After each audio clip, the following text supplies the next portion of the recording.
Once we've completed, and I always start on the neck and work my way up, it's just kind of a pattern I follow.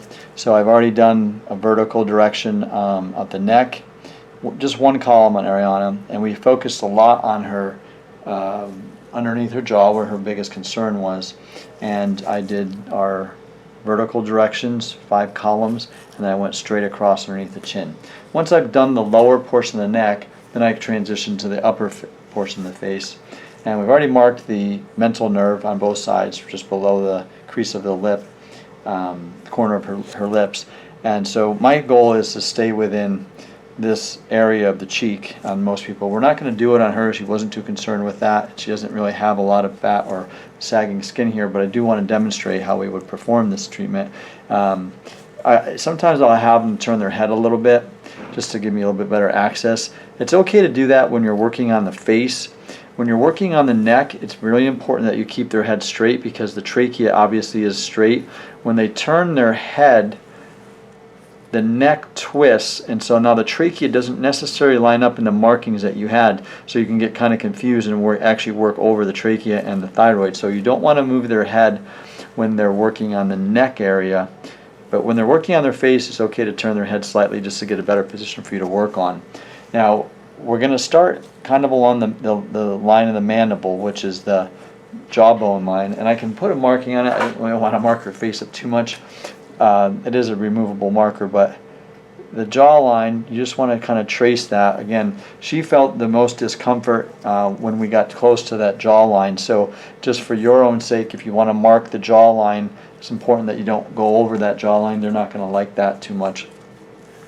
Up, as you come up the cheek, find the zygomatic bone or the cheekbone, and it's this line here, and I just use that as kind of my differentiator of how high I'm going to go. Just make sure that when you're working with some of your clients, if they've had that line designates where that cheekbone is, zygomatic bone, and then the area in between is where we're going to be working in that box. Some of the clients might have fillers in their cheek line here, which we don't really want to work over. You want to be at least 6 months out, although I've read research that suggests it doesn't really do anything to a filler. Fillers are hyaluronic acid, and you can't really melt hyaluronic acid, but just on the sake of precaution, we'll stay away from that area of filler. If we're working down in here, just staying out of the area where the filler was, that's fine. It's very important to ask your clients if they have had any dental implants. They can have, you wouldn't want to be working on someone with braces, metal braces, or dental implants, screws that are drilled into the bone. That can create excessive heat for a HIFU.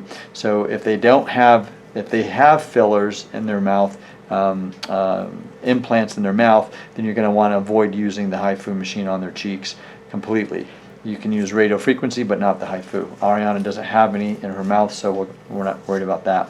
What I'll look at is the width of our cartridge, 25 millimeters, gives me the ability to probably perform 2 passes, vertical passes up here. And I'll always start, I put the head on the opposite side of the handle on the opposite side of their face so that I'm not hitting the handle on the bed as I'm working here. And I'll start with the line of that mental nerve, lining it up with the line of the cartridge, and I'll just literally work up a vertical column straight up, and this is going to be about 25 shots. 25 shots through this vertical column, and then I'll move over to the next column and do the same thing up through the vertical direction, up and down their cheek. So we're going to create 2 vertical columns here.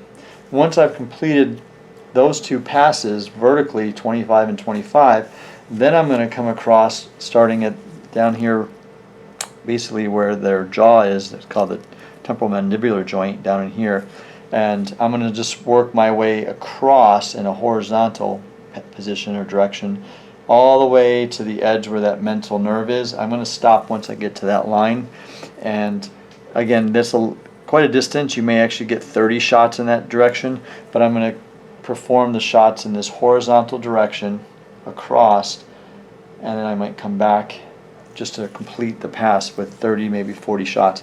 If I have enough room, if it's a tall enough cheek line, I might be able to get a second column in here, especially if I'm using the 2.0 cartridge.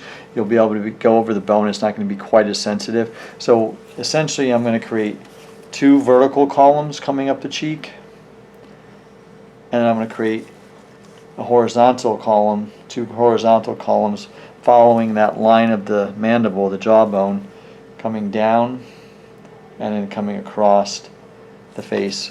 So you're having 2 directions on the face when you perform the treatment.